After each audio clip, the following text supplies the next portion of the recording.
said that the APC has been to the Court of Appeal and that the final destination is the Supreme Court, and that the PDP will realize what the APC knows, that the APC knows judges even in the highest court of the land. He specifically said, and I quote, "We will meet there at the Supreme Court. That is when we will know who they know, and they will know who we know," unquote. Also note that Gagdi sworn with the grave of his father to make the APC governorship candidate Nentawe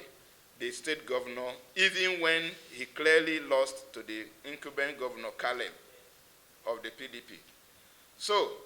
with the criminality that has been displayed in using the judiciary to steal the National Assembly seats held by the PDP, Gagdi's avowal to abuse the Supreme Court in achieving his party's aim,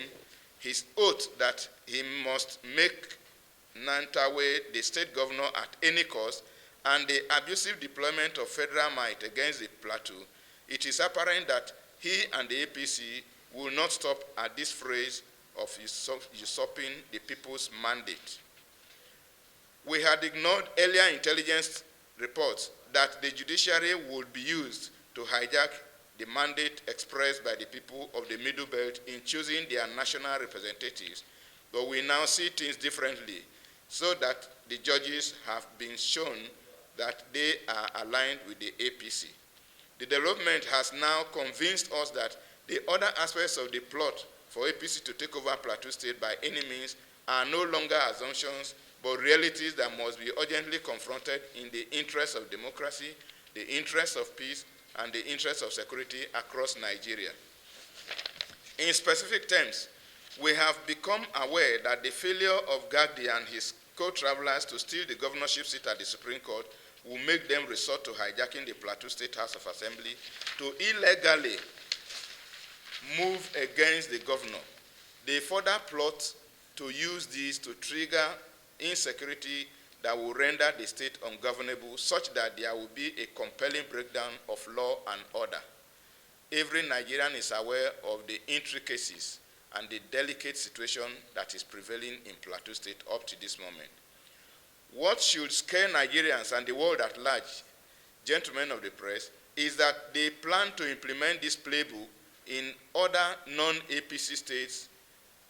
in order for the party to control all the states of the Federation in the next 18 months. In this,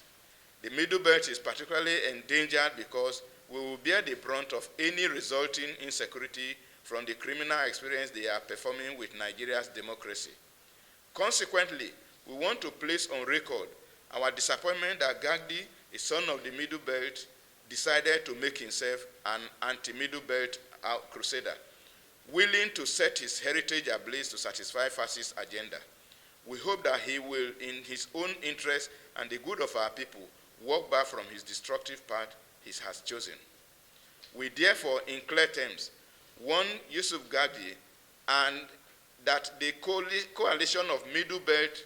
groups and other Nigerians will hold him responsible for any instability precipitated in the Middle Belt because of the criminal plot that he is implementing to make his party control Plateau State by all means. Nigerians and the world must also hold him to account should the country's democracy fail on account of the way he has recruited the judiciary into his plot. It was the wisdom of the military government under President Babangida that he even created and initiated a two-party system. Therefore, a single-party system in a country of this nature would be detrimental to the progress and the existence of the country and the people in general. The coalition of Middle Belt groups demands that Gagdi and his allies cease and desist forthwith while allowing institutions in the country to follow their constitutionally recognized processes without being hijacked to work for the interests of a mutant political leaning.